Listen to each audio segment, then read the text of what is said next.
تم جانتے ہو کہ جب تم غیر قوم تھے تو گونگے بتوں کے پیچھے جس طرح کوئی تم کو لے جاتا تھا اسی طرح جاتے تھے۔ خداوند کے زندہ اور پاک کلام میں سے پہلا کرنتھیوں اس کا 12واں باب۔ اے بھائیو، میں نہیں چاہتا کہ تم روحانی نعمتوں کے بارے میں بے خبر رہو۔ تم جانتے ہو کہ جب تم غیر قوم تھے تو گونگے بتوں کے پیچھے جس طرح کوئی تم کو لے جاتا تھا اسی طرح جاتے تھے۔ بس میں تمہیں جتاتا ہوں، جو کوئی خدا کے روح کی ہدایت سے بولتا ہے وہ نہیں کہتا کہ یسوع ملعون ہے، اور نہ کوئی روح القدس کے بغیر کہہ سکتا ہے کہ یسوع خداوند ہے۔ نعمتیں تو طرح طرح کی ہیں مگر روح ایک ہی ہے، اور خدمتیں بھی طرح طرح کی ہیں مگر خداوند ایک ہی ہے، اور تاثیریں بھی طرح طرح کی ہیں مگر خدا ایک ہی ہے جو سب میں ہر طرح کا اثر پیدا کرتا ہے۔ لیکن ہر شخص میں روح کا ظہور فائدہ پہنچانے کے لیے ہوتا ہے، کیونکہ ایک کو روح کے وسیلہ سے حکمت کا کلام عنایت ہوتا ہے، اور دوسرے کو اسی روح کی مرضی کے موافق علمیت کا کلام۔ کسی کو اسی روح سے ایمان اور کسی کو اسی ایک روح سے شفا دینے کی توفیق، کسی کو معجزوں کی قدرت اور کسی کو نبوت، کسی کو روحوں کا امتیاز، کسی کو طرح طرح کی زبانیں، کسی کو زبانوں کا ترجمہ کرنا۔ لیکن یہ سب تاثیریں وہی ایک روح کرتا ہے، اور جس کو جو چاہتا ہے بانٹتا ہے، کیونکہ جس طرح بدن ایک ہے اور اس کے اعضاء بہت سے ہیں، اور بدن کے سب اعضاء گو بہت سے ہیں مگر باہم مل کر ایک ہی بدن ہے، اسی طرح مسیح بھی ہے۔ کیونکہ ہم سب نے خواہ یہودی ہوں خواہ یونانی، خواہ غلام خواہ آزاد، ایک ہی روح کے وسیلہ سے ایک بدن ہونے کے لیے بپتسمہ لیا، اور ہم سب کو ایک ہی روح پلایا گیا۔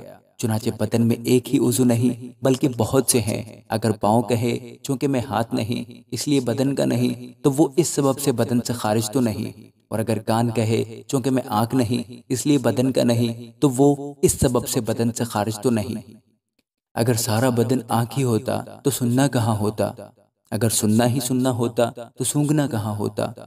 مگر فی الواقع خدا نے ہر ایک عضو کو بدن میں اپنی مرضی کے موافق رکھا ہے۔ اگر وہ سب ایک ہی عضو ہوتے تو بدن کہاں ہوتا؟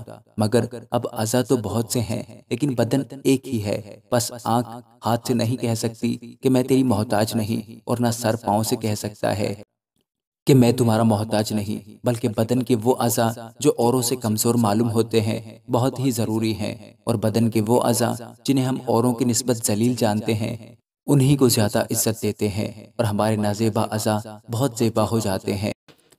حالانکہ ہمارے زیبا اعضاء محتاج نہیں، مگر خدا نے بدن کو اس طرح مرکب کیا ہے کہ جو عضو محتاج ہے اسی کو زیادہ عزت دی جائے، تاکہ بدن میں تفرقہ نہ پڑے بلکہ اعضاء ایک دوسرے کی برابر فکر رکھیں۔ پس اگر ایک عضو دکھ پاتا ہے تو سب اعضاء اس کے ساتھ دکھ پاتے ہیں، اور اگر ایک عضو عزت پاتا ہے تو سب اعضاء اس کے ساتھ خوش ہوتے ہیں۔ اسی طرح تم مل کر مسیح کا بدن ہو اور فردن فردن اعضاء ہو۔ اور خدا نے کلیسیا میں الگ الگ شخص مقرر کیے، پہلے رسول، دوسرے نبی، تیسرے استاد، پھر معجزے دکھانے والے، پھر شفا دینے والے، مددگار، منتظم، طرح طرح کی زبانیں بولنے والے۔ کیا سب رسول ہیں؟ کیا سب نبی ہیں؟ کیا سب استاد ہیں؟ کیا سب معجزہ دکھانے والے ہیں؟ کیا سب کو شفا دینے کی قوت عنایت ہوئی؟ کیا سب طرح طرح کی زبانیں بولتے ہیں؟ کیا سب ترجمہ کرتے ہیں؟ تم بڑی بڑی نعمتوں کی آرزو رکھو، لیکن اور بھی سب سے عمدہ طریقہ میں تمہیں بتاتا ہوں۔ آمین۔